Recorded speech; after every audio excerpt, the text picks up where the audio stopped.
Hello guys, this is Saurav and welcome to my YouTube channel.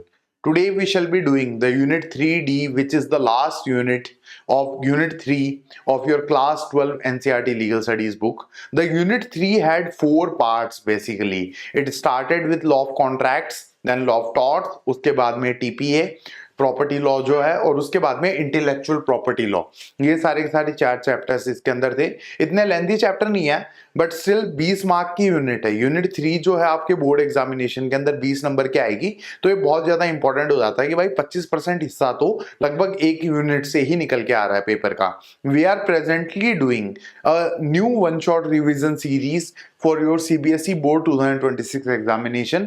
My name is Saurav Raj Biwal. I'm a graduate of National University Jodhpur and all these lectures and series are being presented by me.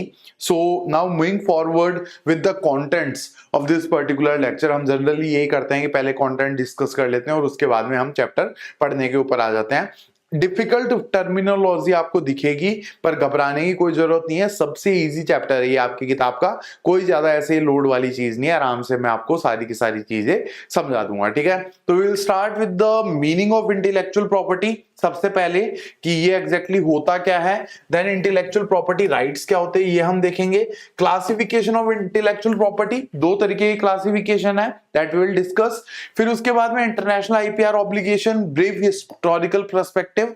ये international obligations वगैरह हम कहां sign कर चुके हैं, कहां हम signatory हैं, वो चीजें. Evolution of Indian IP loss. Copyright एक पार्ट ऑफ आईपीआर है और कॉपीराइट को हम डिस्कस करते हुए जाएंगे. ये सारी चीजें. उसके बाद में आ जाएगा पेटेंट. पेटेंट के बाद में ट्रेडमार्क और ट्रेडमार्क के बाद में geographical indication and then finally designs और फिर कंक्लूजन. ये सारे के सारे टॉपिक्स हम डिस्कस करने वाले हैं. सबके लिए एक और अनाउंसमेंट था that CLATMAX tutorials is starting with our own CLAT courses for CLAT 2027 as well as CLAT 2028. तो जो बच्चे अभी 11th के अंदर है या फिर 12th के अंदर आए हैं और जो बच्चे 12th पास करके CLAT के लिए ड्रॉप लेना चाहते हैं, हमारे पास उन सबके लिए कोर्सेज अवेलेबल है. इनके फीचर्स मैं आपको अच्छे से बता देता हूं. They will be expert curated CLAT courses जिसके अंदर लीगल और जीके मैं पढ़ाऊंगा. उसके अलावा बाकी सारे सब्जेक्ट के सेपरेट मेंटर्स आपके पास होंगे.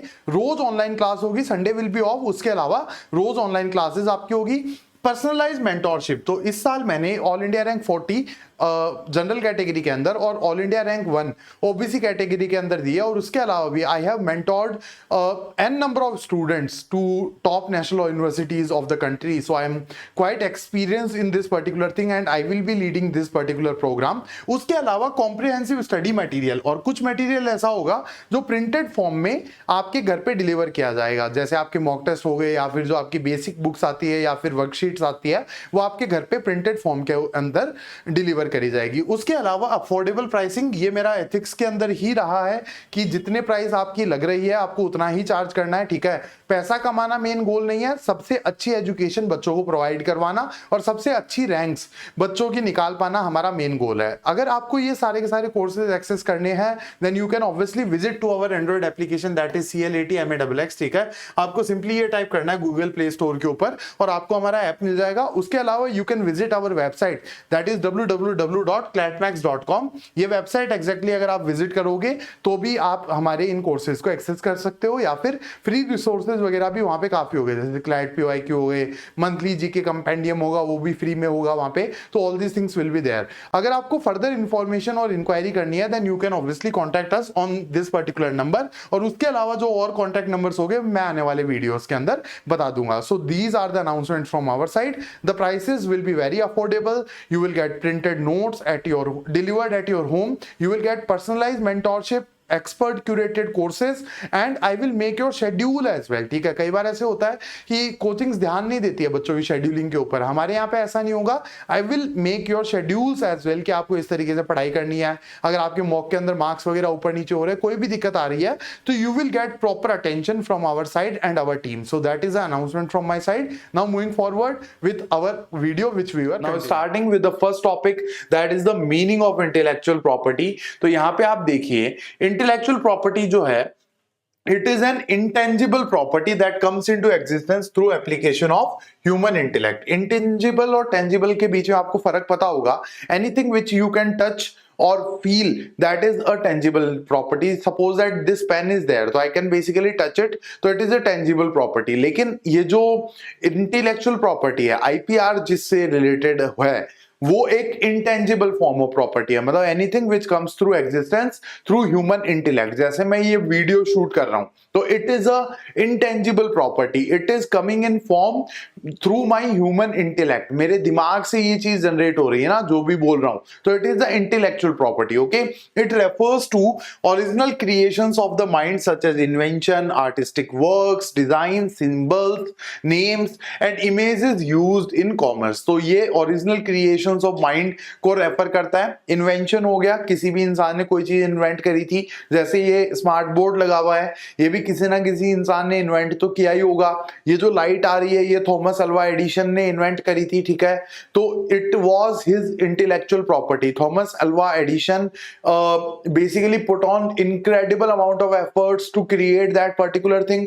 अब उन्होंने वो बना दिया, वो फॉर्मूला किसी को पता चल गया और उन्होंने उनसे बेटर वो चीज बनानी चालू कर दी। तो ऐसे नहीं होना चाहिए ना, जिस इंसान ने कोई चीज बनाई है उसको प्रोटेक्शन मिलना चाहिए, उसी प्रोटेक्शन को हम इंटेलेक्चुअल प्रॉपर्टी राइट्स बोलते हैं, ठीक है।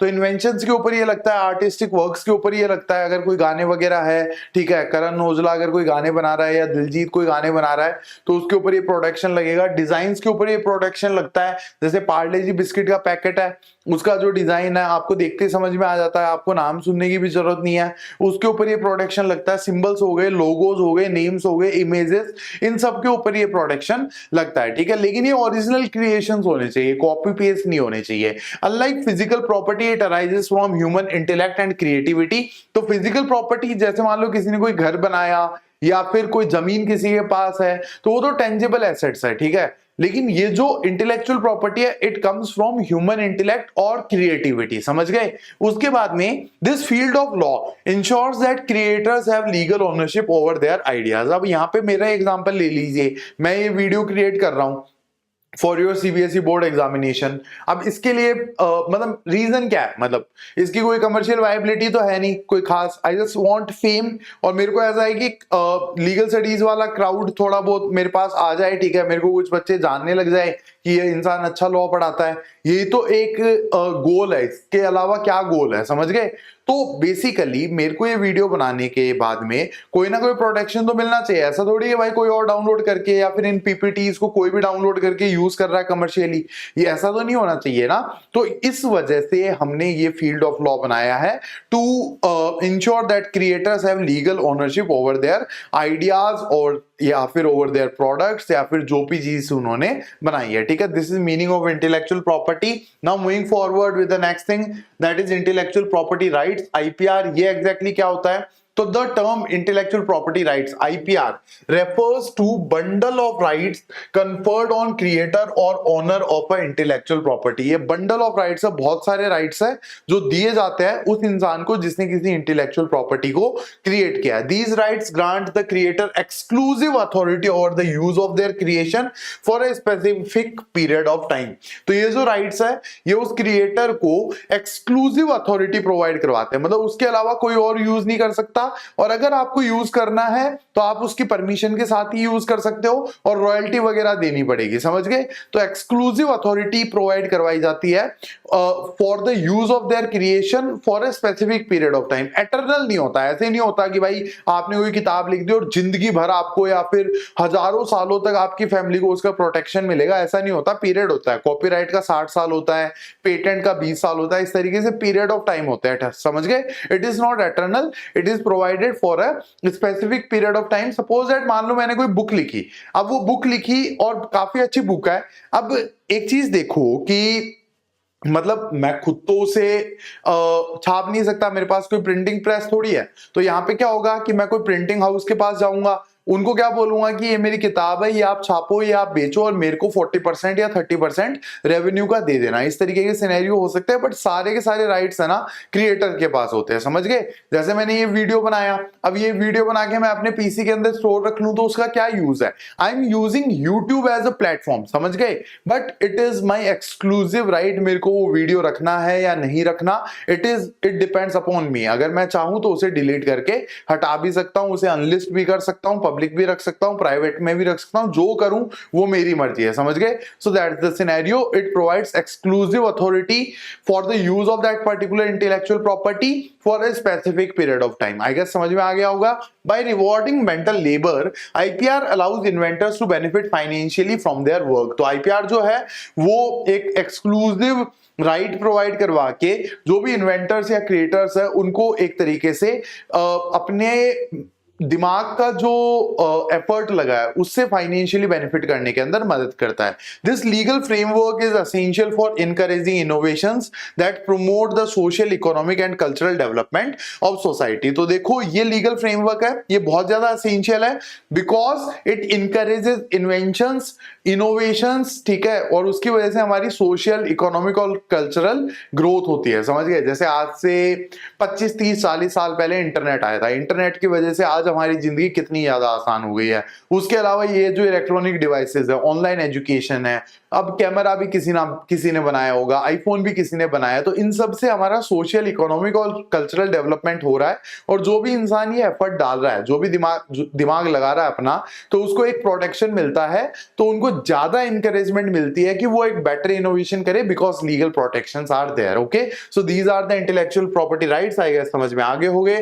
Now moving forward with the next thing, that is classification of intellectual property. तो दो तरीके से इनको क्लासिफाई किया जाता है, पहला इंडस्ट्रियल प्रॉपर्टी और दूसरा है कॉपीराइट।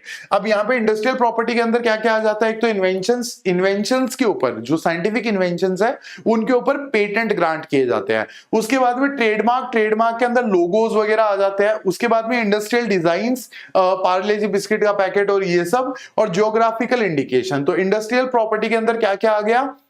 एक तो पेटेंट जो साइंटिफिक इन्वेंशन के ऊपर दिए जाते हैं, ट्रेडमार्क मतलब लोगो वगैरह, डिजाइन्स, पार्ले जी बिस्किट के पैकेट के डिजाइन से आप इसको सीधा रिलेट कर सकते हो, और ज्योग्राफिकल इंडिकेशन जैसे कश्मीरी केसर, बनारसी साड़ी, ये सारी चीजें, ठीक है। उसके बाद में आता है copyright. Copyright covers literary and artistic works including novels, poems, films, musical composition, paintings, photographs and architectural designs. Copyright का जो प्रोटेक्शन है वो 60 साल का होता है, पेटेंट का जो प्रोटेक्शन है 20 साल का होता है। बाकी चीजों के बारे में हम डिस्कस करते रहेंगे। मेनली इस चैप्टर के अंदर जो डिस्कस हुआ है वो स्टार्ट होगा कॉपीराइट से, उसके बाद में हम पेटेंट डिस्कस करेंगे, ट्रेडमार्क डिस्कस करेंगे, ज्योग्राफिकल इंडिकेशन, और लास्ट में हम डिजाइन डिस्कस करेंगे। Okay, this is going to be the scenario of this particular chapter. These categories ensure that both functional industrial innovations and creative artistic expressions receive appropriate legal protection and commercial recognition in the global market. तो ये जो categories है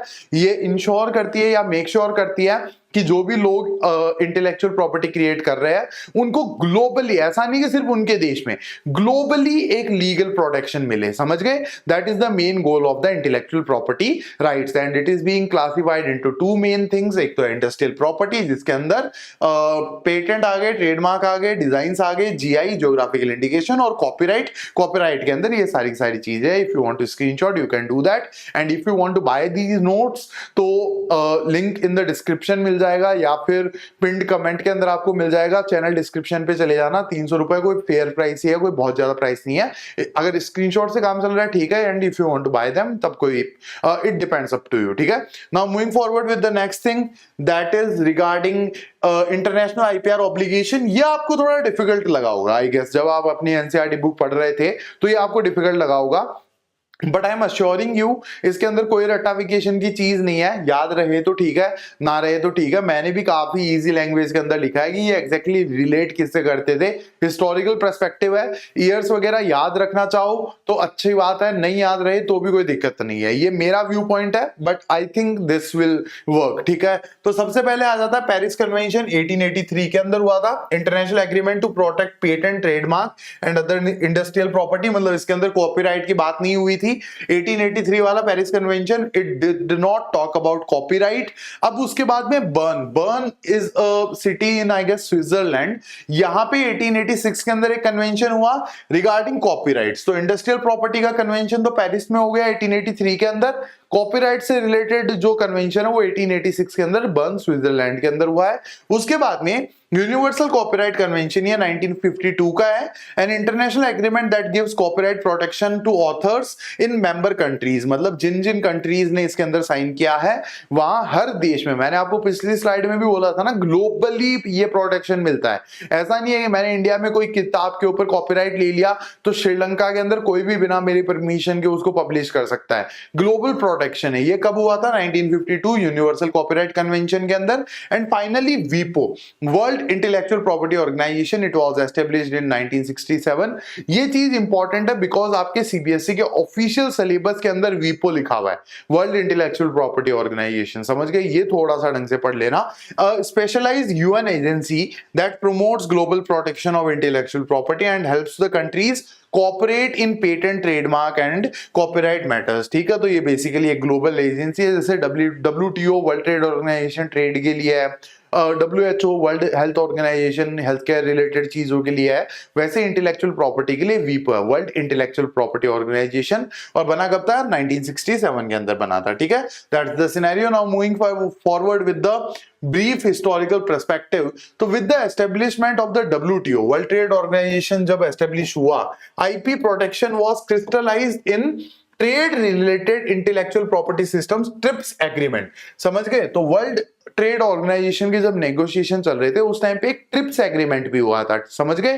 trade related aspects of intellectual property rights, ये आप याद रख सकते हो, ये रटने वाली चीज है। ठीक है, it is a important thing. Trips agreement हुआ था। अब this trips agreement was negotiated during the Uruguay round of GATT in 1994 and came into effect in January 1, 1995। अब यहां पे देखिए, GATT इज बेसिकली एग्रीमेंट या फिर international treaty which made the WTO। समझ गए? वर्ल्ड ट्रेड ऑर्गेनाइजेशन को इसने बनाया था। WTO बहुत स्ट्रॉन्ग बॉडी है। 6th चैप्टर जो है आपका 6th यूनिट है, उसके अंदर हम उसे क्लियरली डिस्कस करेंगे। समझ गए? तो WTO अपने आप में एक बहुत स्ट्रॉन्ग बॉडी है। और जब ये WTO वाले नेगोशिएशन चल रहे थे तब ट्रिप्स एग्रीमेंट साइन हुआ था, that is trade related intellectual property systems agreement. और इसी के थ्रू एक मॉडल लॉज बनाए गए। उन मॉडल लॉज के ऊपर कंट्रीज ने, जो कंट्रीज ने साइन किया, उन्होंने अपने देश में लॉज ड्राफ्ट किए regarding intellectual property rights. TRIPS is the most comprehensive multilateral agreement aiming to strengthen protection standards and enforcement of IPR globally. तो एक मल्टीलैटरल एग्रीमेंट है। It aims at strengthening this protection standards and enforcement as well. ठीक है, एक तो protection को मतलब basically law पास करना और उसका एनफोर्समेंट भी देखना है। तो it is a comprehensive multilateral agreement और ज्यादातर देशों के IPR के लॉज इसी के हिसाब से बने हुए हैं। एज अ सिग्नेटरी इंडिया ने इसके ऊपर साइन कर रखा है। India has pass several legislation to meet these international standards. Okay, so this is it regarding the brief.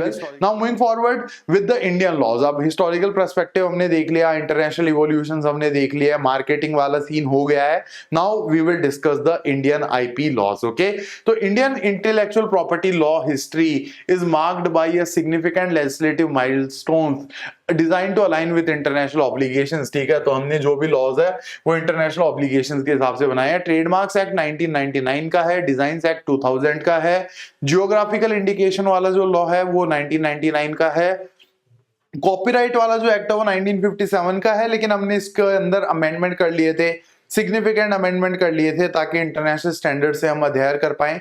और कॉपीराइट एक्ट के अंदर मोर और लेस सब कुछ हो चुका था, बिकॉज वो जो कॉपीराइट वाला कन्वेंशन वो 1952 के अंदर हुआ था। समझ रहे हो? तो वहां साइन किए थे, तो वो ऑलरेडी इंटरनेशनली अलाइंड था। और उसके बाद में जो भी ट्रिप्स के बाद में जरूरत पड़ी वो हमने उसके अंदर चेंजेस कर लिए। उसके बाद में पेटेंट्स एक्ट जो है हमने पास तो 1970 के अंदर ही कर दिया था।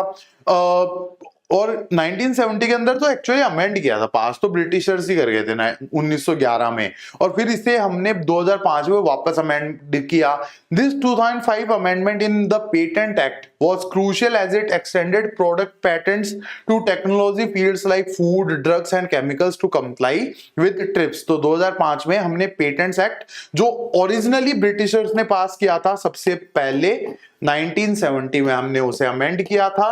फिर उसके बाद में 2005 के अंदर हमने इसे फर्दर अमेंड किया as per the TRIPS agreement. शायद आपको समझ में आ गया होगा, this is evolution of Indian IP laws. Trademark जो है उसका लॉ है 1999 का, डिजाइन्स का जो लॉ है वो 2000 का है, ज्योग्राफिकल इंडिकेशन का जो लॉ है वो 1999 का है, कॉपीराइट का जो एक्ट है वो 1957 का है, और जो पेटेंट्स का एक्ट है हम उसे पेटेंट्स एक्ट ऑफ 2005 कहते हैं। समझ गए? आई गेस आपको ये समझ में आ गया होगा, this is evolution of Indian IP loss. Now moving forward with the copyright, पहली चीज जो हम डिस्कस करेंगे वो कॉपीराइट है। तो कॉपीराइट बेसिकली किसको मिलता है ये हम डिस्कस करेंगे। मॉरल राइट्स क्या होता है, इकोनॉमिक राइट्स क्या है, किसको ये ग्रांट होता है, कितने साल के लिए ग्रांट होता है, ये सारी की सारी चीजें हम आने वाली 2-3 स्लाइड के अंदर हम डिस्कस करेंगे। तो copyright is a legal right granted to the creators of literary, dramatic, musical and artistic works as well as producers of films and sound recordings. तो कॉपीराइट किसको ग्रांट होता है? एक तो लिटरेरी वर्क्स, किताब वगैरह जो लिखते हैं, ड्रामेटिक वर्क्स, ड्रामा वगैरह जो क्रिएट करते हैं, म्यूजिकल वर्क्स, किसी भी इंसान ने कोई गाना गाया उसको कॉपीराइट प्रोवाइड होता है, artistic works as well as producers of films and sound recordings, इन सबको ये प्रोवाइड होता है। It is a bundle of right including reproduction, communication to the public, adaptation and translation. We will have a separate slide for this जिसके अंदर मैं आपको अच्छे से समझाऊंगा। मतलब दिस राइट मतलब कॉपीराइट वाला जो राइट है इसके अंदर रिप्रोडक्शन मतलब जितना चाहो उतनी जगह अपनी किताब को बेचो या फिर अपनी मूवी को पब्लिश करो, आपके ऊपर है। कम्युनिकेशन टू द पब्लिक मतलब मार्केटिंग, अडेप्टेशन, ट्रांसलेशन वगैरह, किसी या फिर किसी किताब को मूवी के अंदर बना लेना। अडेप्टेशन इज किताब को मूवी के अंदर कन्वर्ट कर लेना, इस तरीके का सिनेरियो। ट्रांसलेशन का राइट भी मिल जाता है, हम एक स्लाइड के अंदर प्रॉपर्ली इसे डिस्कस करेंगे। Notably copyright protection is automatic upon the creation of the work and does not strictly depend upon the registration. अब यहाँ पे एक चीज देखो कि मैं लगभग हर दिन एक वीडियो प्रोड्यूस करता हूं, समझ रहे हो? हर दिन एक वीडियो मैं बनाता हूं रिगार्डिंग लीगल स्टडीज या क्लैट या समथिंग एल्स। अब एक चीज बताओ कि रात को वीडियो बना रहा हूं और सुबह जाके उसके ऊपर कॉपीराइट करवा के आ रहा हूं, क्या ऐसा पॉसिबल है? ऐसा बिल्कुल पॉसिबल नहीं है। कॉपीराइट अगर आपको रजिस्टर करवाना है तो करवाओ, नहीं करवाओ तो जब वो वर्क क्रिएट हो गया आपको कॉपीराइट ऑटोमेटिकली ग्रांट हो जाता है। समझ गए? जैसे ही ये वीडियो मैंने यूट्यूब के ऊपर पब्लिश कर दिया, मेरे को कॉपीराइट ग्रांट हो गया है, मेरे को जाके रजिस्टर करवाने की कोई जरूरत नहीं है। अब एक तो मैं हूं, मेरा तो कोई खर्चा नहीं लगता ये वीडियो बनाने के अंदर, ठीक है। पीपीटी मैं खुद बना रहा हूं, स्टूडियो भी अब तो मतलब फ्रॉन्ट नहीं कर रहा, बट हाँ खुद का हो गया है, तो मेरा तो कोई खर्चा नहीं लग रहा। बिजली का बिल तो पापा पे करते हैं, समझ गए? सो दैट इज द सिनेरियो। अब मेरे को कॉपीराइट करवाने की क्या जरूरत है भाई? मेरे को कोई ऐसी आवश्यकता ही नहीं है। But talking about S Rajamouli या फिर क्रिस्टोफर नॉलन या फिर जेम्स कैमरून, ये लोग तो हजारों करोड़ रुपए लगा के मूवीज बनाते हैं, तो ये तो रजिस्टर करवाएंगे ही ना, समझ गए? तो मूवीज वगैरह जो बनाते हैं वो जनरली रजिस्टर करवाते हैं, अदरवाइज तो आपको पता ही है कि कितनी मैगजीन्स रोज रिलीज होती है। जीके की विजन आईएएस अलग निकालता है, दृष्टि आईएएस अलग निकालता है, ये वीकली मैगजीन्स निकालते हैं, क्वार्टरली मैगजीन्स निकालते हैं, ईयरली मैगजीन्स हर हफ्ते, हर 14 दिन, पता नहीं कितनी मैगजीन्स ये निकालते हैं। तो भाई ये रोज कॉपीराइट ऑफिस में बैठे रह जाएगा, ऐसे तो पूरे दिन कॉपीराइट ही करवाते रहेंगे, तो ऐसा कोई नीड नहीं है। अगर कोई महंगी चीज है तो कॉपीराइट पक्का करवाओ, अदरवाइज कोई ऐसी स्पेसिफिक नीड नहीं है, समझ गए? This ensures that original expressions of ideas are protected the moment they are fixed in a tangible form, ठीक है। तो जैसे ही अपलोड कर दिया वैसे ही ओरिजिनल एक्सप्रेशन ऑफ आइडिया को प्रोटेक्शन मिल जाना चाहिए, समझ गए?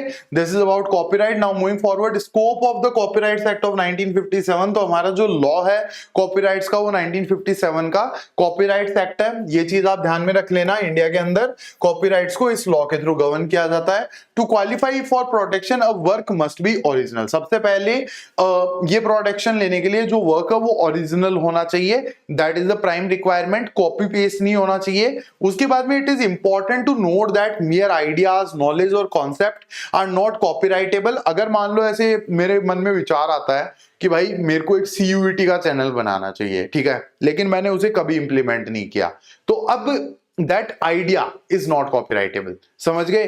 मान लो मेरे पास एक बहुत तगड़ा बिजनेस आइडिया है जो अगर मैं इंप्लीमेंट कर दूं तो चल जाए, लेकिन मैंने कभी इंप्लीमेंट ही नहीं किया, इट इज नॉट कॉपीराइटेबल, ठीक है। Only the specific expression of those ideas is protected. मतलब अगर आपने उसको एक्सप्रेस किया है उस आइडिया को, तभी कॉपीराइट का प्रोटेक्शन मिलेगा, अदरवाइज नहीं मिलेगा। Suppose that a director Christopher Nolan has a very good movie idea, but he never makes that movie, और मान लो सेम आइडिया किसी और को आ गया और उसने वो मूवी बना दी एंड नोलन भाई साहब सोच रहे हैं कि भाई मेरे को तो ये आइडिया पहले आया था, he cannot do anything because the ideas are not copyrightable. If you make that film and then you can say it is copyrightable. समझ गए?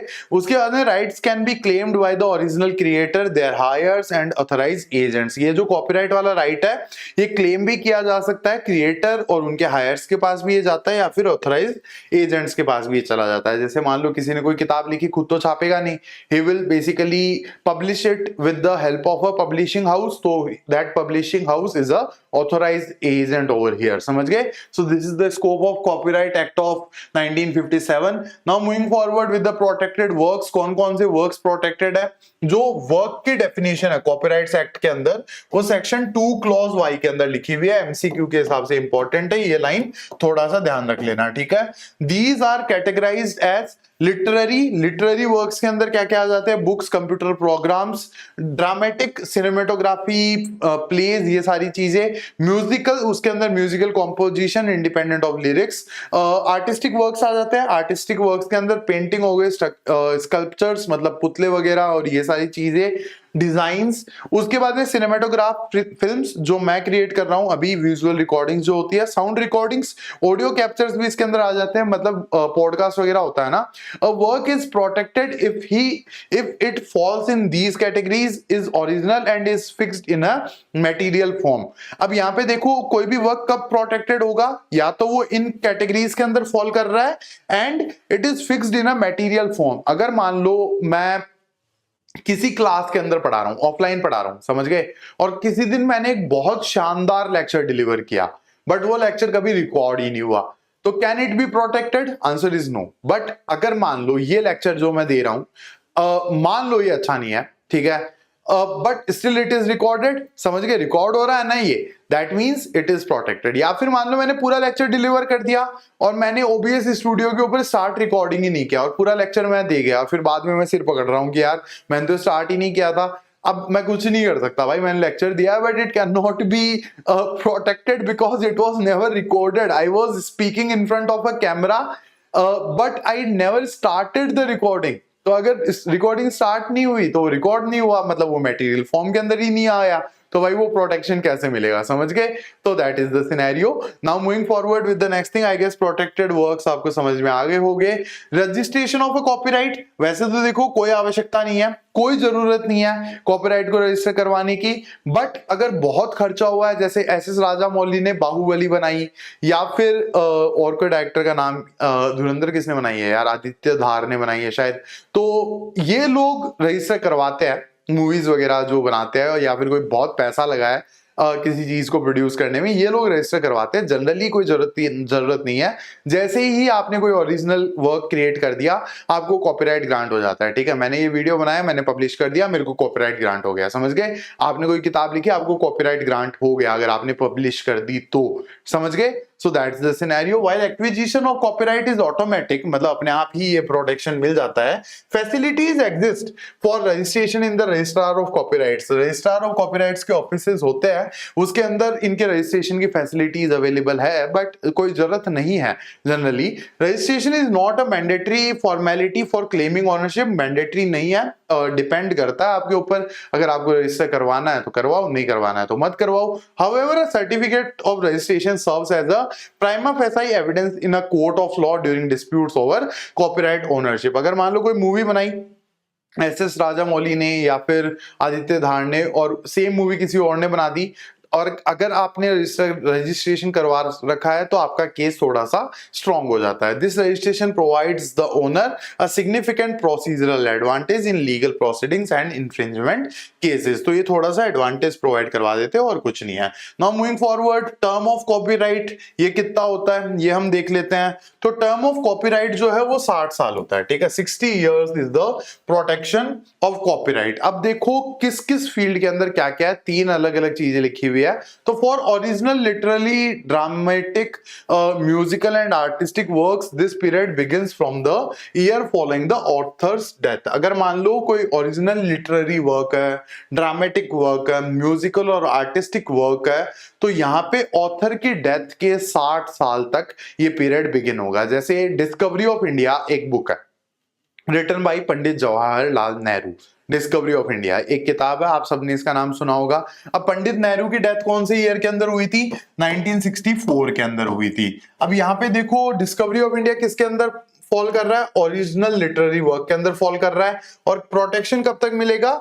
आप till the 60 years of authors death. तो 1964 के अंदर नेहरू जी की डेथ हुई, तो ये प्रोटेक्शन कब तक चला? 2024 तक, 60 इयर्स तक चला। समझ गए? तो इन केसेस के अंदर ऑथर की डेथ के बाद में 60 साल तक प्रोटेक्शन मिलता है। For films, sound recordings, photographs and government works 60 year term is counted from the date of publication. इन चीजों के अंदर 60 साल कब से काउंट हो गए? जब से वो चीज पब्लिश हुई है। अगर कोई मूवी पब्लिश हुई है, जैसे मान लो डीडीएलजे, ठीक है, दिलवाले दुल्हनिया ले जाएंगे, शाहरुख खान की एक लेजेंडरी मूवी है, 1995 के अंदर रिलीज हुई थी आई गेस। तो 30 साल हो चुके हैं। आज की 30 साल बाद में 2055 के अंदर it will be in public parlance. समझ गए? वो पब्लिक परलांस के अंदर आ जाएगी, उसको कोई भी यूज कर सकता है। This applies also to anonymous, pseudonymous and posthumous publications. अब 60 साल का ही पीरियड अप्लाई होता है एनोनिमस पब्लिकेशन के ऊपर। स्यूडोनिमस का मतलब क्या होता है? अपना खुद का नाम यूज नहीं किया। समझ गए? अब जैसे एक एम्पायर ऑफ द मोगल, मतलब मुगल एम्पायर के ऊपर एक फिक्शनल सीरीज लिखी है, कोई हस्बैंड वाइफ है, उनका पेन नेम जो है वो एलेक्स रदरफोर्ड है। समझ गए? उनका जो पेन नेम है, एक हस्बैंड वाइफ एक कपल है, उनका पेन नेम जब वो कोई चीज लिखता है तो उसको एलेक्स रदरफोर्ड नाम से लिखते हैं। एलेक्स रदरफोर्ड नाम का कोई बंदा एग्जिस्ट ही नहीं करता है। तो दीज आर स्यूडोनिमस पब्लिकेशन। अब यहां पे उन लोगों को, एलेक्स रदरफोर्ड जिन्होंने वो एम्पायर ऑफ द मोगल नाम की 6 किताबें लिखी है, उनको जो प्रोटेक्शन है वो डेट ऑफ पब्लिकेशन से 60 इयर्स तक प्रोवाइड होगा। जबकि जेके रोलिंग जिन्होंने हैरी पॉटर वाली किताबें लिखी है, उनको प्रोटेक्शन कब तक प्रोवाइड होगा? उनकी डेथ के 60 इयर्स बाद तक। मतलब उनके जो एंसेस्टर्स है उनको भी 60 साल तक वो प्रोटेक्शन मिलेगा, रॉयल्टी मिलती रहेगी। समझ गए? और पोस्टोह्यूमस पब्लिकेशन, अगर किसी के मरने के बाद में कोई गाना वाना रिलीज हुआ है तो भाई रिलीज हुआ है तो उसके 60 साल तक ही मिलेगा प्रोटेक्शन। ये तो बट ऑब्वियस ही बात है। Once the term expires the work enters the public domain for free use. एक बार ये 60 इयर्स का टर्म एक्सपायर हो गया, पब्लिक पार्लांस के अंदर चीज अपने आप आ जाती है। Now moving forward with the next thing, that is the economic rights of owners or moral rights. Rights of owner of a copyright देख लेते हैं। दो तरीके के राइट्स है, एक तो इकोनॉमिक राइट है और एक मॉरल राइट है। इकोनॉमिक राइट्स के अंदर पहला राइट आ जाता है राइट टू रिप्रोड्यूस, मतलब कॉपी और मॉडिफाई करना या फिर पब्लिश करना, जितनी किताबें छापनी है छापना, जितनी जगह मूवी रिलीज करनी है करना, ठीक है। ये शायद सेकंड वाला है, राइट टू डिस्ट्रीब्यूट, ठीक है। सेलिंग, रेंटिंग और gifting. Right to communicate to the public, broadcast करना, वेबकास्ट करना, मार्केट करना। राइट ऑफ अडेप्टेशन, मतलब किसी बुक को मूवी के रूप में अडेप्ट करना। समझ गए?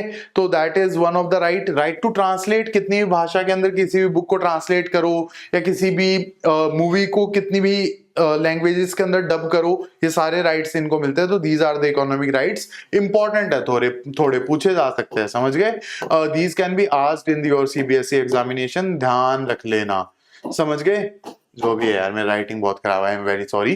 These rights enable creators to commercially exploit their intellect while preventing unauthorized financial gain by others। तो ये एक तरीके से क्रिएटर्स को कमर्शियली बेनिफिट करने में मदद करते हैं फॉर देयर इंटेलेक्चुअल प्रॉपर्टीज और फॉर देयर कॉपीराइटेड वर्क। समझ गए? इकोनॉमिक राइट्स तो हम देख चुके हैं। Now moving forward with the moral rights. Moral rights के अंदर क्या क्या आ जाता है ये हम एक बार देख लेते हैं। तो एक तो राइट ऑफ पैटर्निटी है, मतलब ये है कि अगर मान लो कि किसी इंसान ने कोई मूवी बनाई या कोई साउंड रिकॉर्डिंग करी और उसकी डेथ हो गई, तो एक तरीके से वो उनके परिवार वालों को ट्रांसफर हो जाएगा। जैसे Sidhu Moosewala was a Punjabi singer, he died in 2022। तो उनके जितने भी गाने थे वो उनके घर वालों के पास उसकी ऑनरशिप चली गई, that is right of paternity. उसके बाद में राइट ऑफ इंटीग्रिटी, मतलब प्रिवेंटिंग रेपुटेशन डैमेजिंग मॉडिफिकेशन। मान लो मैं कोई एक बहुत रिनाउंड स्कल्पचर बनाने वाला हूँ, मूर्ति वगैरह बनाने के अंदर मेरा बहुत पूरे देश में नाम है, समझ गए। मैंने कोई मूर्ति बनाई और वो मेरे से किसी ने खरीद ली, अब क्या होता है कि उसने उस मूर्ति के अंदर कोई मॉडिफिकेशन करवा लिया एंड एवरीवन नोस कि वो सौरव की बनाई हुई मूर्ति है and Saurav is renowned in the whole country. तो भले ही वो मैंने बेच दिया, still I have the right of integrity. मैं सामने वाले को बोल सकता हूं कि भाई ये आप मॉडिफिकेशन नहीं कर सकते क्योंकि मूर्ति के मालिक आप हो, लेकिन ये नाम मेरा जुड़ा हुआ है इसके साथ। और राइट टू रिट्रैक्शन भी है, अगर मान लो उसने बहुत बड़ा चेंज कर दिया तो मैं कोर्ट के अंदर जाके उसको रिट्रैक्ट भी करवा सकता हूं उसके म्यूजियम से, ये बोल के कि इसके साथ मेरी रेपुटेशन भी जुड़ी हुई है। तो these are the moral rights. एक केस लॉ है Amarnath Sehgal versus Union of India, 2005 का केस है। These rights remain with the author even if the work is sold। अगर बेच भी दिया तो भी ये rights author के पास रहते हैं या maker के पास रहते हैं। Destroying or altering a work violates the author's essence and integrity। तो इस तरीके की चीज अगर होती है तो right of integrity और right to retraction play के अंदर आ जाते हैं। समझ में आ गया होगा शायद। Now moving forward with the next thing, that is patent। Copyright हम डिस्कस कर चुके हैं, अब पेटेंट हम डिस्कस करते हैं। पेटेंट मिलता है इन्वेंशंस के ऊपर। अगर कोई साइंटिफिक इन्वेंशन होता है ना, जैसे बल्ब हो गया, टीवी हो गया, फ्रिज हो गया, फोन हो गया, कभी ना कभी तो किसी ने बनाया होगा, वाईफाई कभी ना कभी तो किसी ने बनाया होगा, तो ये 20 साल के लिए मिलता है। 20 साल से ज्यादा पेटेंट का प्रोटेक्शन नहीं है। तो यहाँ पे देखो, patent is a legal document issued by the government granting N inventor absolute exclusive ownership over invention for a limited period that is 20 years. समझ गए। तो यहाँ पे जो भी इन्वेंटर है उसको सरकार एक एब्सोल्यूट एक्सक्लूसिव ओनरशिप प्रोवाइड करवाती है 20 साल के लिए। लेकिन यहाँ पे एक कैच पॉइंट है, in exchange of full disclosure of the invention. मतलब आपको सरकार को पूरा का पूरा कोड देना पड़ेगा। अगर मान लो आपने कुछ भी बनाया और आपको पेटेंट करवाना है, आपको पूरी इंफॉर्मेशन सरकार को देनी पड़ेगी, तभी पेटेंट मिलेगा। समझ गए। The patentee can exclude others from making, using or selling the product or process without consent. तो यहाँ पे देखो, पेटेंट अगर मिल जाता है, आपको हर चीज सरकार को डिस्क्लोज करनी पड़ेगी। 20 साल बाद में सरकार उसको पब्लिक परलांस में डाल देगी। माइक्रोसॉफ्ट ने MS वर्ड, MS एक्सेल, इनका आज तक पेटेंट नहीं करवाया, just because of the fact कि उन्हें इतना कॉन्फिडेंस है कि कोई भी उनका कोड कॉपी नहीं कर सकता। MS एक्सेल का तो कोई जवाब ही नहीं है। माइक्रोसॉफ्ट एक्सेल जो है वो तो अनबीटेबल है, MS वर्ड को भी कोई बीट नहीं कर पाया आज तक। पावर पॉइंट तक भले ही कुछ वेबसाइट्स पहुंच गई है, जैसे कैनवा है या फिर गूगल स्लाइड्स भी ठीक ठाक है। I generally use Google slides only. तो कुछ लोग पहुंच गए हैं यहां तक, लेकिन MS एक्सेल, MS वर्ड अगर माइक्रोसॉफ्ट उनका पेटेंट करवा लेता तो पूरा कोड सरकार को बताना पड़ता, और अगर पूरा कोड बताया है तो यहाँ पे 20 साल बाद में वो पब्लिक परलांस में आ जाता। समझ गए। सो दैट इज द सिनेरियो। आपको हर चीज सरकार को डिस्क्लोज करनी पड़ेगी, उसके बाद में सरकार आपको 20 साल तक एक्सक्लूसिव और एब्सोल्यूट ओनरशिप प्रोवाइड करवा देगी उस इन्वेंशन के ऊपर। In India the term of every patent is 20 years from the date of filing the application. This statutory right promotes scientific research and industrial progress. So this is about the patents. Now moving forward, requirement of patentability. Patentability क्या होता है कि आप कोई चीज को patent करवा सकते हो या नहीं करवा सकते। इसके 3 रिक्वायरमेंट है। सबसे पहले तो नोवेल्टी, मतलब कोई ऐसा आइडिया जो नया हो। समझ गए।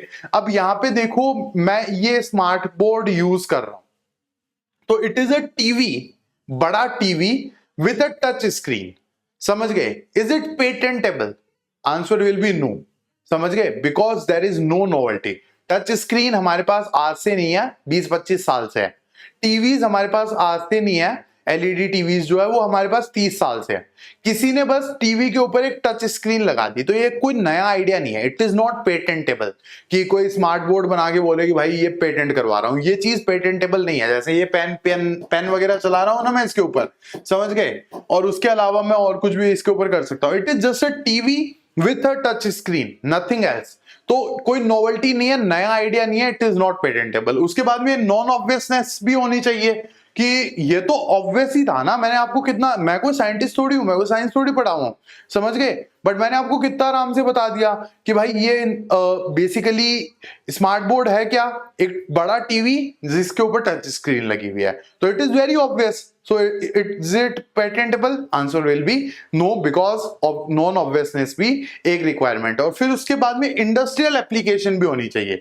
आप जो चीज बना रहे हो उसकी इंडस्ट्रियल एप्लीकेबिलिटी होनी चाहिए, उसकी कमर्शियलाइजेशन की कैपेसिटी होनी चाहिए, समझ गए. जैसे शार्क टैंक शायद आप लोग देखते होंगे, शार्क टैंक के अंदर एक इंसान आया था जिसने ग्लास के ऊपर कोई ऐसे मास्क सा कुछ लगा दिया था, ग्लास के ऊपर मास्क टाइप का कुछ लगा दिया था. तो अब ये तो यार मतलब ठीक है, उसने दिमाग लगाया, बहुत अच्छी बात है, अपन तो ये दिमाग लगा भी नहीं सकते, तो नोवेल आइडिया भी मान लिया, नॉन ऑब्वियस भी मान लिया, बिकॉज अश्नीर ग्रोवर नाम का एक जज था, उसने तो बहुत झाड़ा भी था उसे कि भाई क्या कर रहा है तू, ठीक है, दैट वाज द सिनेरियो. तो अब यहाँ पे देखो उस चीज की कोई कमर्शियल वैल्यू नहीं है, तो उस चीज की अगर कमर्शियल वैल्यू नहीं है, that means it is not patentable. तो invention must have utility and be capable of commercialization. Failure to show notable change as seen in rejected pharmaceutical claims or unstable medicines results in loss of patent eligibility. ये शायद आपको समझ में आ गया होगा. Requirements 3 है, एक तो नया आइडिया होना चाहिए, नॉन ऑब्वियस होना चाहिए,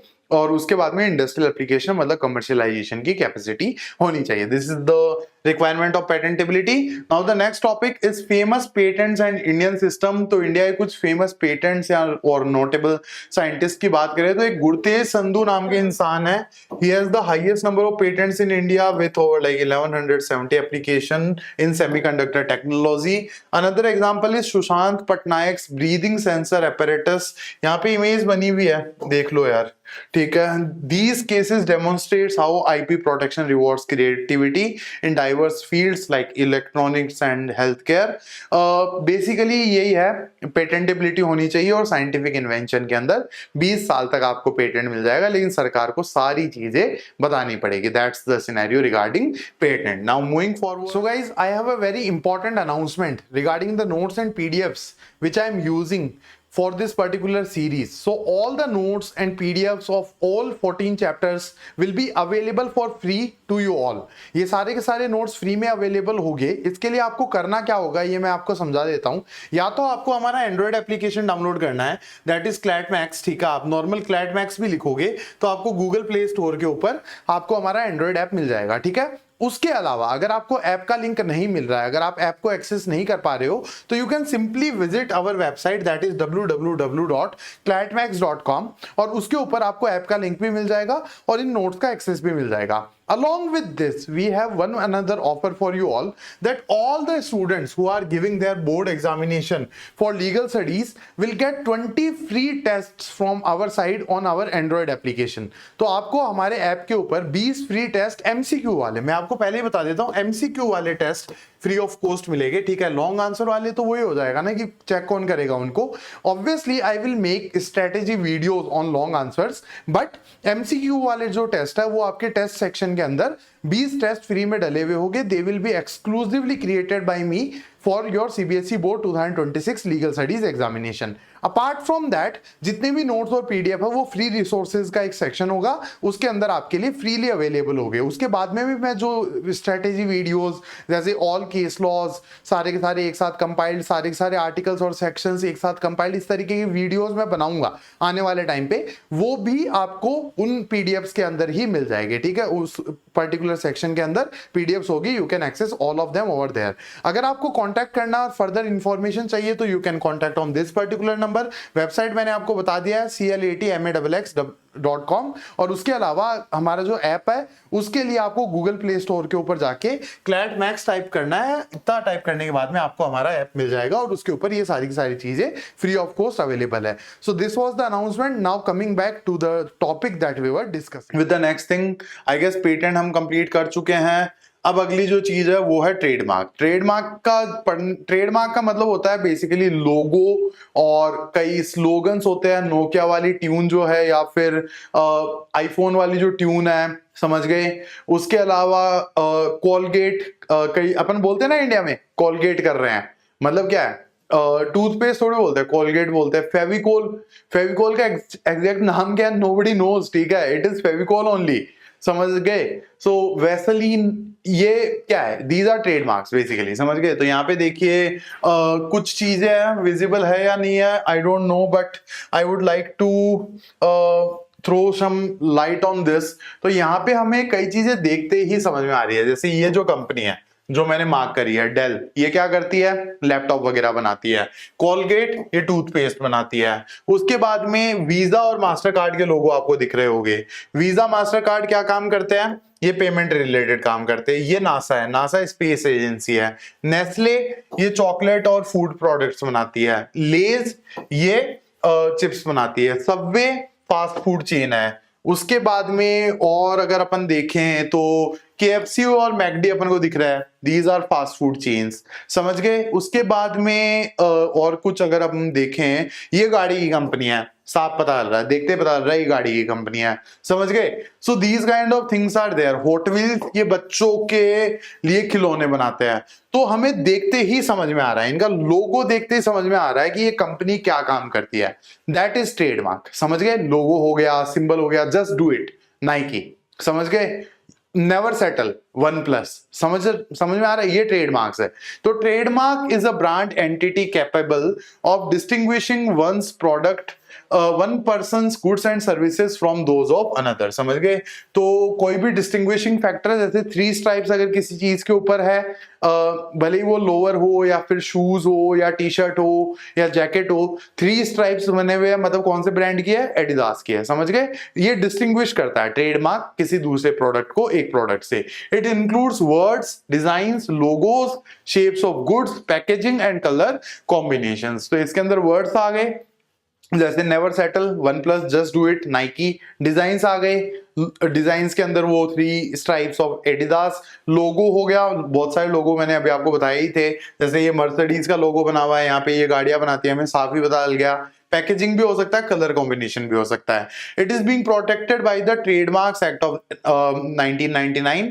एग्जांपल यहाँ पे लिखा हुआ है, 3 stripes of Adidas. Proprietors can sue for damages and destroy infringing goods to protect their mark brands, market identity and consumer reputation. तो आपने कई बार देखा होगा बिस्लेरी, बिस्लारी, बिस्लीरी, समझ गए, एडिडास, एडीबास, अबीबास, इस तरीके से लोग यूज करते हैं ना, तो वो ट्रेडमार्क वायलेशंस है। अगर मैन्युफैक्चरर को पता चल गया तो ये स्टैट्यूटरी प्रोटेक्शन करवा सकते हैं और ये रजिस्टर करवाना पड़ता है। ट्रेडमार्क जो है वो रजिस्टर करवाना पड़ता है, ये एक कंपलसरी चीज है। तो आप ये चीज थोड़ा ध्यान में रख लेना। अगर आप कोई ऐसा काम कर रहे हो, आप बच्चों में से भी कोई क्रिएटिव बच्चा हो, अगर कोई ऐसा काम कर रहा हो, तो ट्रेडमार्क रजिस्टर करवाना पड़ता है। कॉपीराइट अपने आप मिल जाता है, ट्रेडमार्क इज बीइंग रजिस्टर्ड, समझ गए। सो that is the scenario. Scientist तो आई डोंट थिंक कोई होगा, पेटेंट भी रजिस्टर करवाना पड़ता है। अगर आप में से कोई साइंटिस्ट है तो वो भी देख लेना। फंक्शंस ऑफ अ ट्रेडमार्क क्या है, ये हम देखते हैं। तो एक तो आइडेंटिफिकेशन, साफ ही पता चल जाता है। अगर किसी लोगो को हम देख लेते हैं तो अभी हम कितने आराम से आइडेंटिफाई कर रहे थे, ये कंपनी क्या करती है, ये कंपनी क्या करती है। क्वालिटी की गारंटी, मतलब नाइकी का प्रोडक्ट है, क्वालिटी का होगा। एप्पल का प्रोडक्ट है, ओवर प्राइस्ड होगा, बट ठीक है, अच्छी खासी क्वालिटी दे देते हैं। एडवर्टीजमेंट के अंदर काम आ जाते हैं ये। उसके बाद में इमेज क्रिएशन के अंदर ये चीज काम आ जाती है। जैसे नोकिया की आज तक इमेज है, नोकिया के फोन बनने अब बंद हो गए, Nokia is out of the smartphone market, but Nokia, blackberry, इनकी आज तक इमेज है, समझ गए। तो ये फंक्शंस है, आइडेंटिफिकेशन, क्वालिटी की गारंटी कि नाइकी का प्रोडक्ट है अच्छा ही होगा, एप्पल का प्रोडक्ट है अच्छा ही होगा, सैमसंग का प्रोडक्ट है अच्छा ही होगा, ओ जनरल की अगर एसी है अच्छी ही होगी, समझ गए। So that's the scenario. These functions help consumers differentiate between competing products, ensuring market transparency and encouraging businesses to maintain high standards of quality. So that's the scenario regarding functions of a trademark. अब trade name versus trademark की हम बात करते हैं। तो trade name is basically the name of the company under which the business is operating. तो trade name is the official name under which company operates, often called doing business as a name, ठीक है। A trademark, however, is a specific logo, symbol, slogan use to market the product, समझ गए। तो trade name जैसे Nike है और Nike का लोगो तो कुछ इस तरीके से बनता है, समझ गए। तो इससे कहां नाइकी डिपिक्ट हो रहा है यार, मतलब कहीं से भी नाइकी डिपिक्ट नहीं हो रहा, लेकिन इस तरीके का कोई लोगो अगर बना हुआ, I am very bad at paintings, but हाँ ऐसा लोगो अगर बना हो तो हमें साफ पता चल जाता है कि भाई ये नाइकी का प्रोडक्ट है। तो ये लोगो और नाइकी तो कहीं से भी रिलेटेड नहीं है। तो ट्रेडमार्क के अंदर क्या है, लोगो आ गया, सिंबल आ गया, स्लोगन आ गया। Trade name is Nike, trade mark क्या है, ये लोगो है, या फिर जस्ट डू इट जो उनका स्लोगन है, समझ गए। उसके बाद में जो ट्रेड नेम है वो तो बिजनेस एंटिटी को आइडेंटिफाई करता है और ब्रांड आइडेंटिटी को ट्रेडमार्क प्रोटेक्ट करता है। Often a trade name becomes the trademark as well, जैसे गूगल है, ठीक है।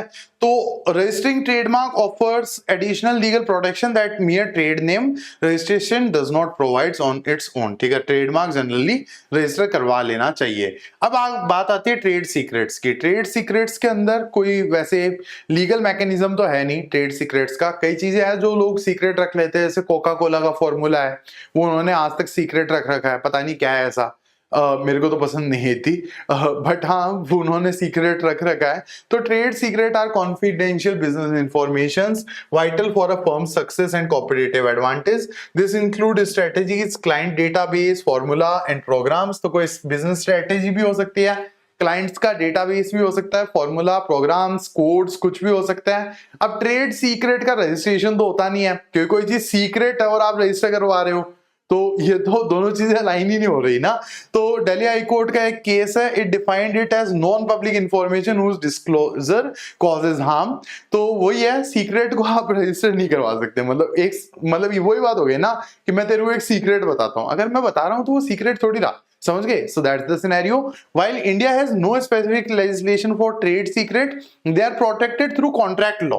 कॉन्ट्रैक्ट लॉ के अंदर ये है कि कई कंपनियां जो है वो कॉन्ट्रैक्ट के अंदर क्लॉजेस डाल देती है कि इन चीजों को हम कभी भी डिस्क्लोज नहीं करेंगे, समझ गए। So that's the scenario regarding trade secret. Now moving forward with the next thing, that is geographical indication, GI. आपने काफी सारी चीजें ऐसी सुनी होगी, कश्मीरी केसर, बनारसी साड़ी, बीकानेरी भुजिया, ये बेसिकली जीआई को डिनोट करते हैं। जियोग्राफिकल इंडिकेशन मतलब उस एरिया से ये चीज निकल के आ रही है। It is a legal designation identifying a product as originating from a specific location, समझ गए। This product must possess unique qualities, characteristics or a reputation tied to its geographical origin, समझ गए।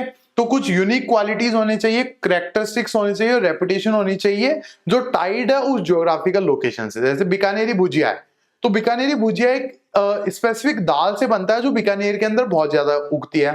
फिर उसके बाद में भुजिया जो है वो सौगी नहीं होना चाहिए, समझ रहे हो, सॉगी नहीं होना चाहिए वो, मतलब एक तरीके से ह्यूमिडिटी के अंदर नहीं बन सकता। तो Bikaner is a very dry district, it is a desert district, तो वो बहुत ज्यादा ड्राई है। फिर वहां के लोग खाने के शौकीन है, तो वो मसालों को बहुत अच्छे से मिलाते हैं। जैसे my mother belongs to Bikaner, I was born in Bikaner, तो I know a lot about that. तो वो लोग खाने के सच में शौकीन होते हैं वहां के लोग, ठीक है। और they are very good at making food, वो खाना बनाने में बहुत अच्छे हैं, ठीक है। उनके जो मसालों के कॉम्बिनेशन है वो बहुत अच्छा है। तो देखो यूनिक क्वालिटीज, एक तो वो दाल वहां पे बहुत ज्यादा उगती है, वहां का क्लाइमेट, मतलब भुजिया बनाने के लिए आपको क्या चाहिए, ड्राई क्लाइमेट चाहिए, वो वहां पे है। वहां के लोग मसाले वगैरह मिलाने के अंदर बहुत अच्छे हैं, they are very good at making food, ठीक है, एंड मसाला कॉम्बिनेशंस, इस वजह से वो बीकानेरी भुजिया बना। तो यहाँ पे क्या क्या चीज आ गई, देखो यूनिक क्वालिटीज आ गई, कैरेक्टरिस्टिक आ गई, because of a geographical location. This relationship ensures that a reference to the place reminds consumers of the goods, that is Darjeeling tea और कश्मीरी केसर और बीकानेरी भुजिया और anything।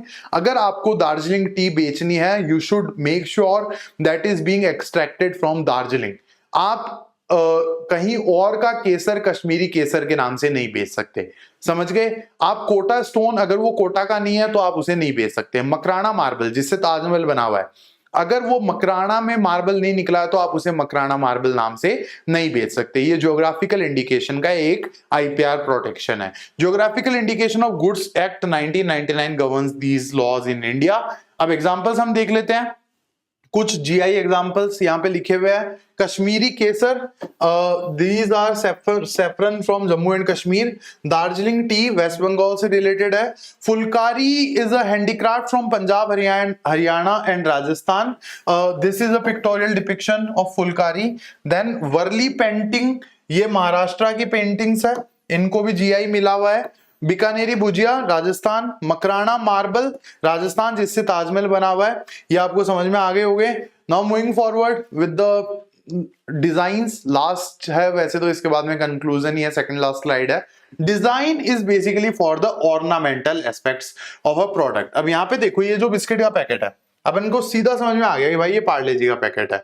कोई कार का डिजाइन है या फिर जैसे मारुति सुजुकी स्विफ्ट का डिजाइन है, अगर मान लो लोगो हटा दे, नाम वगैरह हटा दे, हमें पता चल जाएगा कि हाँ भाई स्विफ्ट है, समझ रहे हो? तो it is on ornamental and aesthetic capacity और aestheticity of that particular product, ठीक है? तो design intellectual property refers to original and aesthetically unique creations of the mind used commercially, governed by design act of 2000, ठीक है? Law है 2000 का है।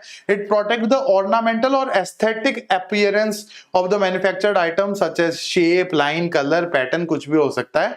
इसके अंदर एग्जांपल में कार डिजाइन आ गया और the iconic yellow wrapper of the Parle-G biscuits. This is about design. Law कब का है? 2000 का है, डिजाइन एक्ट, ठीक है? कंक्लूजन की अगर हम बात करें तो intellectual property rights are exclusive privileges that allow individuals to benefit from their mental labour for a limited time. तो जो भी इंसान कोई चीज क्रिएट करेगा उसको एक्सक्लूसिव प्रिविलेज मिलेंगे उस क्रिएशन के लिए फॉर अ लिमिटेड टाइम। जैसे पेटेंट के लिए 20 साल, ट्रेडमार्क के लिए नहीं, ट्रेडमार्क तो वापस रजिस्टर होता रहता है, वो तो बार बार रजिस्टर करवा सकते हो, ट्रेडमार्क में ऐसे नहीं होता।